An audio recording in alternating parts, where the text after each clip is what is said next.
Seeing a red or green charging cable image on your Apple Watch screen, this usually means your watch battery is critically low or there's a charging issue.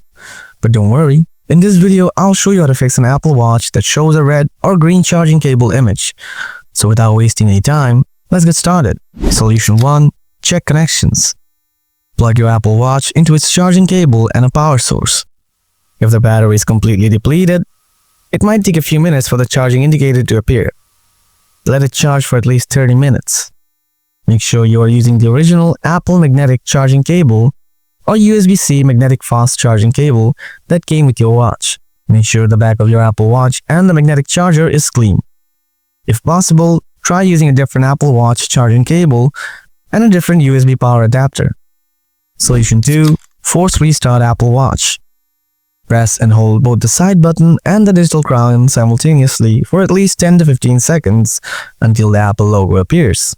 Now hold off and wait to restart. So folks, here now your Apple Watch, which shows a red or green charging cable image issue, is fixed.